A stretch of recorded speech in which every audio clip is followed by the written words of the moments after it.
மாணவர்களே, நீட் மற்றும் ஜேஇஇ பாடத்திட்டத்தின் இந்த விளக்கு உரைக்கு உங்களை அன்போடு வரவேற்கிறேன். இன்னைக்கு நாம ரொம்ப முக்கியமான ஒரு டாபிக் பார்க்க போறோம். எலக்ட்ரோஸ்டாட்டிக் பொட்டென்ஷியல் மற்றும் கெபாசிட்டன்ஸ். இது ஒரு ஃபோகஸ்டு மாஸ்டர் கிளாஸ். இந்த சாப்டரை எப்படி ஈஸியா ஆழமா புரிஞ்சுக்கலாம்னு பார்க்க போறோம். எந்த தாமதமும் வேண்டாம், நேரா பாடத்துக்குள்ள போயிடலாமா? ஒரு உலர்ந்த சீப்பு எப்படி சின்ன சின்ன காகித துண்டுகளை ஈர்க்குதுன்னு எப்போவாது யோசிச்சு பார்த்துருக்கீங்களா? நாம சீப்பை கொண்டு தலை வாரும்போது அந்த உராய்வினால் சீப்புல ஒரு மின்னோட்டம், அதாவது சார்ஜ் உருவாகுது. இந்த சார்ஜான சீப்பு காகிதத்தில் உள்ள மூலக்கூறுகளை தூண்டி அவற்றை போலரைஸ் செய்யுது. அதனால என்ன ஆகுதுன்னா, ஒரு பக்கம் பாசிட்டிவ் சார்ஜும் மறுபக்கம் நெகட்டிவ் சார்ஜும் பிரியுது. இதன் காரணமா தான் அந்த காகிதம் ஈர்க்கப்படுது. நம்ம அன்றாட வாழ்க்கையில நடக்கிற இந்த சாதாரண விஷயம் தான் நாம இன்னைக்கு படிக்க போற மாபெரும் நிலைமின் விசைகளோட அடிப்படை. சரி, இப்போ எலக்ட்ரோஸ்டாட்டிக் பொட்டென்ஷியல், அதாவது நிலைமின் அழுத்தம்னா என்னன்னு பார்ப்போம். இப்போ புவியீர்ப்பு விசைக்கு எதிராக ஒரு கல்லை நீங்க மேல தூக்கும் போது என்ன நடக்கும்?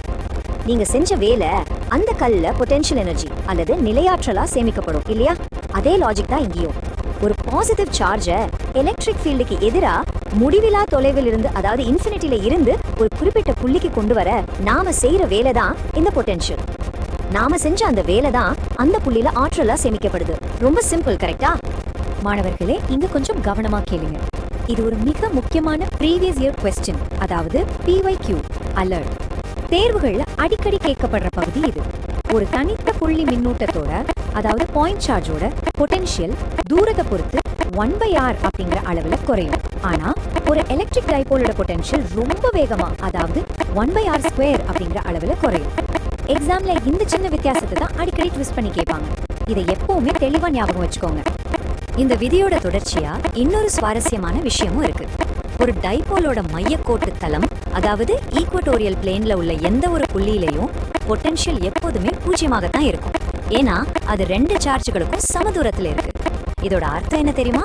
அந்த மையக்கோட்டு தளத்துல ஒரு டெஸ்ட் சார்ஜை நீங்க எங்க நகர்த்தினாலும் நீங்க எந்த ஒரு வேலையும் செய்ய வேண்டியதில்லை. அங்க ஒர்க் டன் துல்லியமா பூஜ்யம். இதை தொடர்ந்து நாம பார்க்க போற கான்செப்ட் சம அழுத்த பரப்புகள் அல்லது ஈக்வி பொட்டென்ஷியல் சர்ஃபேசஸ்.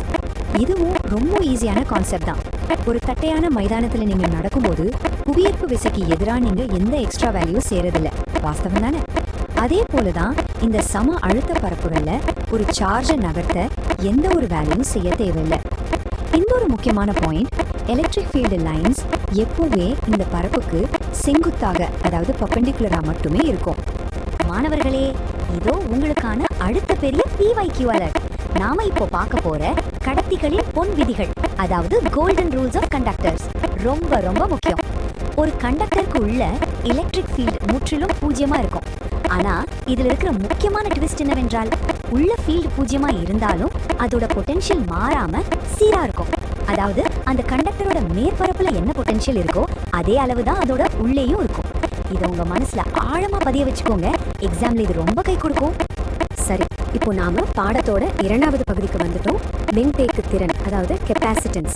இதை ஈஸியா புரிஞ்சுக்க ஒரு தண்ணீர் தொட்டியை உதாரணமா எடுத்துப்போம். தொட்டியில இருக்கிற தண்ணீரோட அளவு சார்ஜ் Qனும் அந்த தண்ணீரோட அழுத்தத்தை பொட்டென்ஷியல் Vனும் வச்சுக்கலாம். ஒரு தொட்டி எந்த அளவுக்கு பாதுகாப்பா தண்ணீரை தாங்கும் அப்படிங்கிறது தான் அதோட கெப்பாசிட்டன்ஸ்.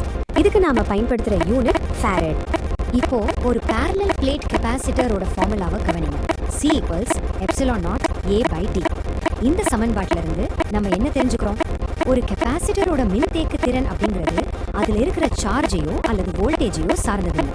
அது முழுக்க அதோட பிசிக்கல் ஜியோமெட்ரி, அதாவது தட்டுகளோட பரப்பளவு A மற்றும் அந்த ரெண்டு தட்டுகளுக்கும் இடையே உள்ள தூரம் D ஆகியவற்றை மட்டுமே சார்ந்திருக்கு. இது ரொம்ப முக்கியமான ஒரு பாயிண்ட்.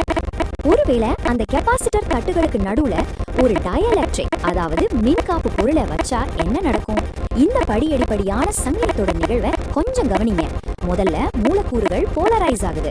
இது உள்ளே ஒரு எதிர் மின்புலத்தை உருவாக்குது. இதனால நெட் எலக்ட்ரிக் ஃபீல்டும் பொட்டென்ஷியலும் குறையுது. இதோட இறுதி விளைவு என்ன தெரியுமா?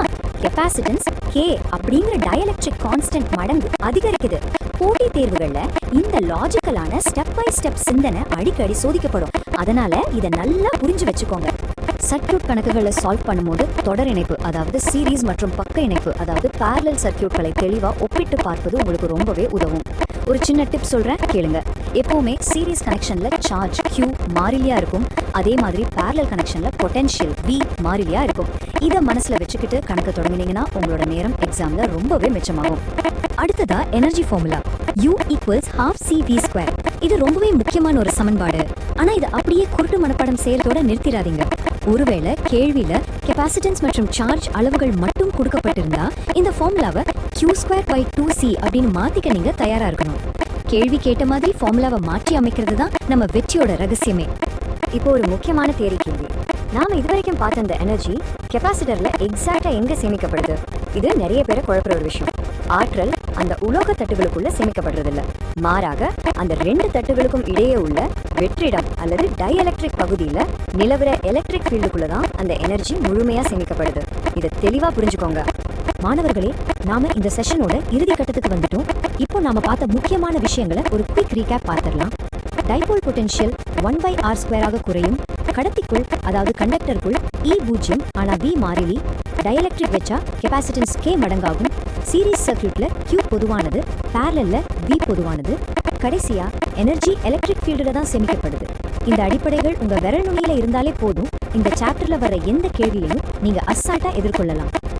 உங்களோட பயிற்சி புத்தகங்களை திறக்கிறதுக்கு முன்னாடி உங்களை சிந்திக்க வைக்கிற ஒரு சுவாரஸ்யமான கேள்வி இதோ.